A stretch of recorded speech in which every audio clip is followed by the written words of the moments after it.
Hi everyone, my name is Kees Keizer. I'm an assistant professor and consultant in the field of influence and persuasion. As you probably know, for the course Social Influence, students had to make a video pitch, a 2-minute video pitch, in which they present a social influence-based intervention. This video pitch should clearly explain the principle and the theory that is being used, and also apply it in a good manner. Above all, the video should be convincing and fully creative. The second part was, of course, that students watch each other's video pitches and review, give feedback and grade them. Now, I promised beforehand that the video that received the highest rating, and was of course evaluated by me, would receive a very special prize, namely a book from the field of influence, a book that I appreciate. I promised that, but I couldn't do it. I decided to give a prize to 2 students in the course. That means 2 books. I know, I can't feed the children for a week, but you deserve it. So why the 2 videos? I think because both are excellent and a joy to watch, and but both are very different, and that makes it very interesting.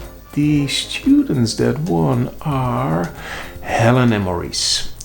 Congratulations! Yay! So, and now you probably want to know what kind of prize did you win. So here it is. It is the book Never Split the Difference, and it is a beautiful book. It is packed with very practical knowledge, and here it is. So the book is written by a former FBI negotiator who takes all his knowledge from the field in how to influence people in a negotiation and filled this little book with that knowledge. Now, it greatly aligns the social influence course, but sometimes it also differs a bit, and that makes it a very worthwhile read. Okay, given my enthusiasm, I probably review the book somewhere in an upcoming video. But for you two, you don't have to see the video because you have the book. I will send it to you.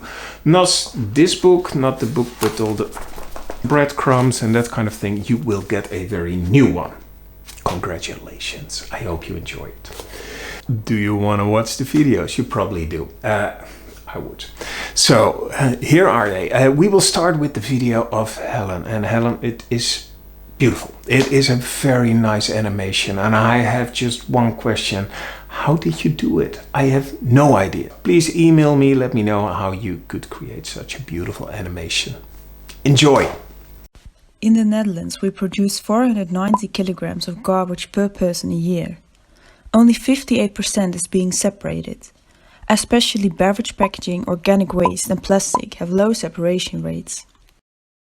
The aim in the Netherlands is to separate 75% of all waste.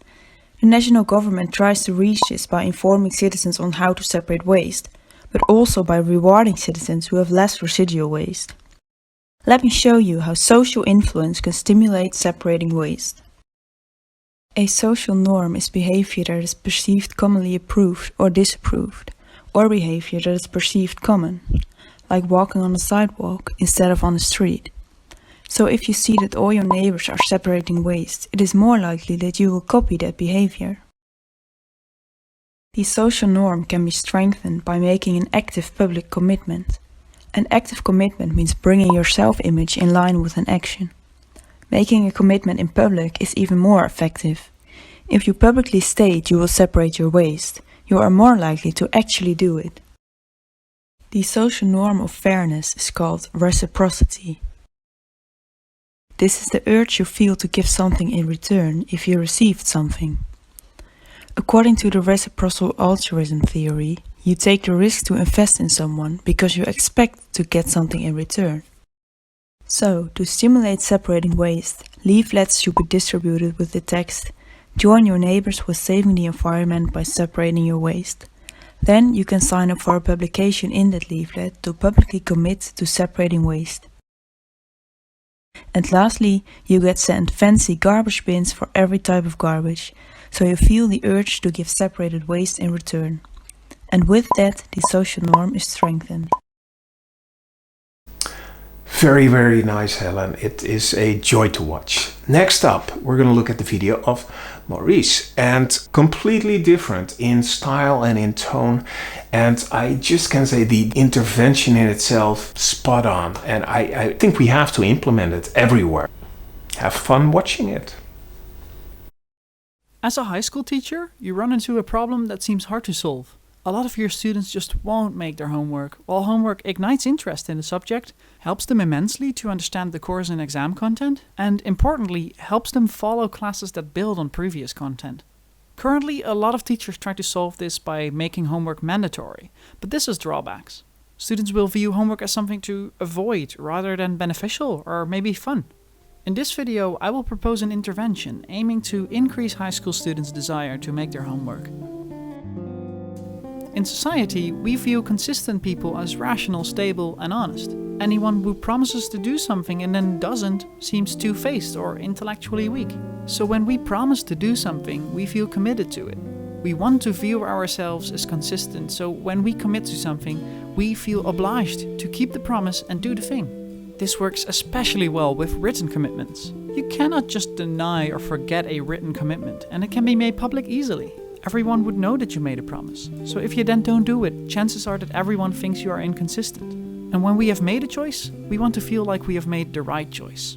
So after making it, we come up with lots of reasons to persuade ourselves it was the right choice. So let's have the students commit to making their homework. Let the students answer some questions in a written form.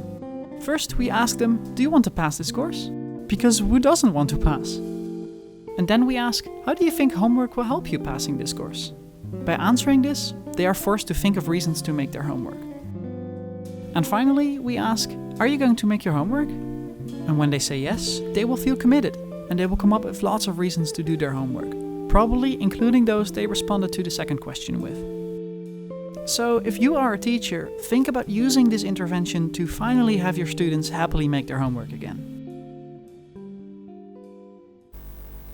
Wow, Maurice, very nice. And I don't know if you did it specifically for me, but the Kahneman book on the bookshelf, it seriously, it made me a bit emotional. Good choice there. These were the top 2 videos as rated by you and evaluated by me. That doesn't mean that the other videos were not nice. There were a lot of great videos, very inspirational ones, beautiful filmed, very nice interventions in there. Thank you for that. Hopefully it was as much fun in making them as it was to watch them. Seriously, I canceled my subscription to Netflix for a month just because of your videos. Thank you very much. Have a great day. And for you too, Maurice, enjoy the book.